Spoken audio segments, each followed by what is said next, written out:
Pardon, monsieur. Pour se constituer prisonnière, c'est par ici. Comment ça? J'ai des aveux à faire. Êtes-vous qualifiée pour les recevoir? Certainement, madame.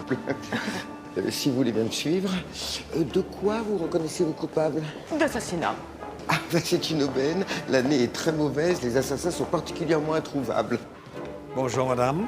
Bonjour, monsieur. Madame nous annonce qu'elle a tué, mais il s'agit sans doute d'un crime anodin. Pas du tout. Il s'agit d'un des crimes les plus retentissants de ces dernières années. Ça, par exemple. Et lequel? L'assassinat de Montferrand. Montferrand. Montferrand. Bon, bah, c'est fini depuis longtemps, cette affaire-là. Oui, c'est fini, mais avec votre permission, ça va recommencer, vu que la fille Verdier n'est pour rien dans ce crime. Mais qu'est-ce que vous me chantez? Ah, je ne chante rien, j'affirme.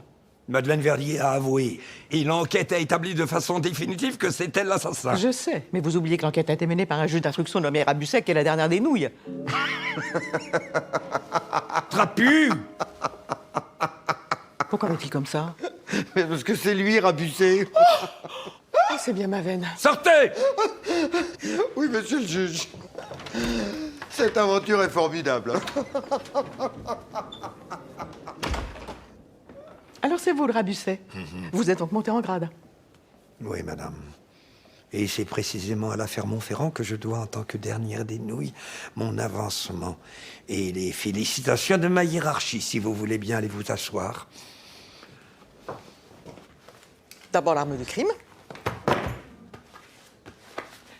Et puis le portefeuille de Montferrand avec ses initiales, sa carte d'électeur et son permis de conduire. Mais où avez-vous pris ça? Dans la poche de la victime. De ma victime. Je vous prie de constater. Mais je ne constaterai rien du tout. J'ai même pas le droit de jeter un regard sur ces faux papiers et sur cette arme innocente. Innocente. L'arme du crime, nous la possédons. Elle est au greffe parmi les pièces à conviction. Et le portefeuille, il y est aussi? Mais j'en sais rien, moi, je veux pas le savoir. Ça, par exemple. Enfin, madame, réfléchissez. Voilà un procès terminé, jugé, et dont l'issue a ravi tout le monde. Sauf moi. Soit, mais il m'a ravi. Moi qui ai découvert la coupable en 48 heures. Le président des assises qui a eu un gros succès personnel. Le jury qui a eu toute la presse avec lui. Et le docteur Pendru. Le docteur Pendru qui a lumineusement démontré que la balle homicide sortait du revolver que nous possédons. Et vous voudriez que tous ces gens acceptent de passer pour des imbéciles?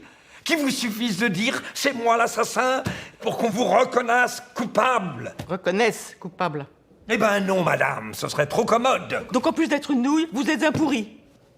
Je vous prie de mesurer vos termes.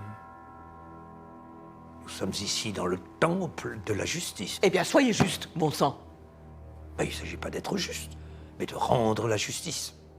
Deux choses tout à fait distinctes. Mais si je vous prouve, comme 2 + 2 font 4, que cette demoiselle a fait de faux aveux. Une fois la chose jugée, on ne peut rien contre l'accusé. La loi est formelle. Seul la condamnée peut demander à être rejugée. Aujourd'hui, vous me déclarez être responsable de cet assassinat. Inéluctablement, c'est vous qui mentez.